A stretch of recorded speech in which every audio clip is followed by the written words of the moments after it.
Recientemente, el periodista Jorge Ramos intentó desacreditar en la mañanera al presidente Andrés Manuel López Obrador, calificando de que su estrategia de combate a la inseguridad no ha sido suficiente para poder disminuir los índices de percepción de inseguridad.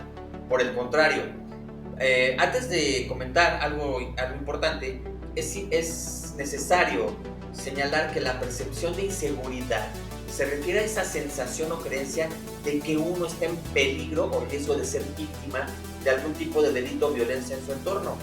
Es importante porque la percepción de inseguridad no siempre se correlaciona directamente con la tasa real de delitos en un área determinada.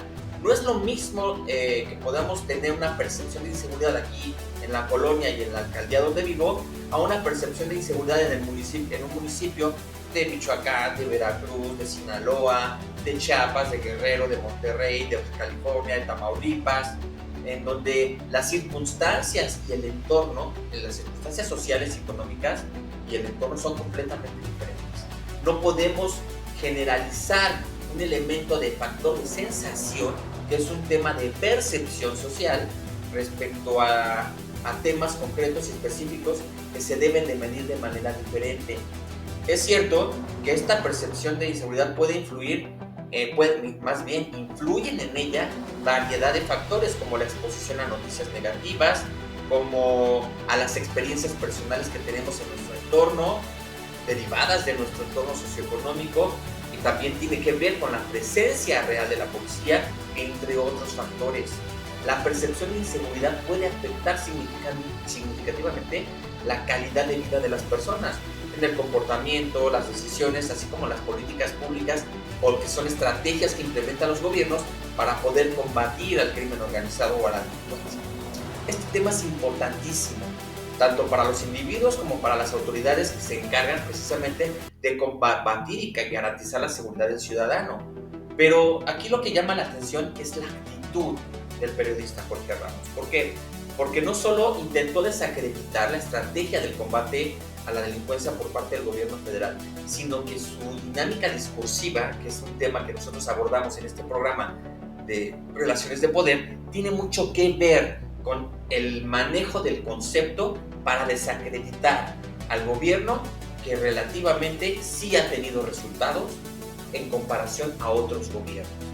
¿Por qué? Porque no es lo mismo medir un tema de inseguridad en un gobierno priista, panista o de sexenios anteriores, cuando nosotros sabemos, o bueno, cuando es muy evidente, para emitir el sabemos como un tema de real, cuando nosotros tenemos esa percepción de que el gobierno no revelaba las cifras reales.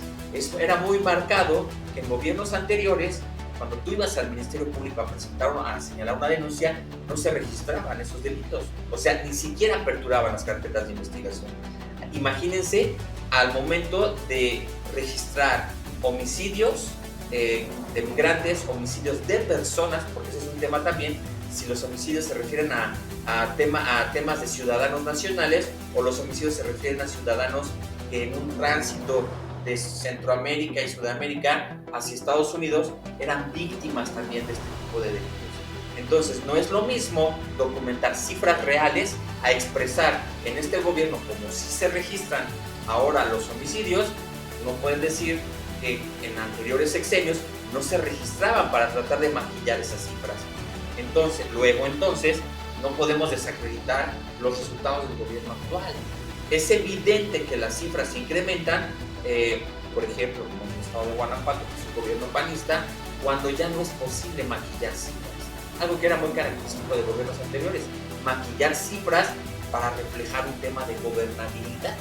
Pero bueno, esos son otros temas que no vamos a plantear en este momento, pero son temas que sí es importante señalar. ¿Por qué? Porque no es un tema de estrategia fallida del Estado en este sexenio. Más bien es un tema de cómo se manejaba la información anteriormente, cómo se maneja la información actualmente y cuáles son las percepciones reales en la actualidad. Sí hay una disminución de percepción de inseguridad, por lo menos en la mayor parte de las entidades federativas. Esto tendremos que analizarlo. Mi nombre es Martín Saucedo y te invito a que juntos hablemos de poder.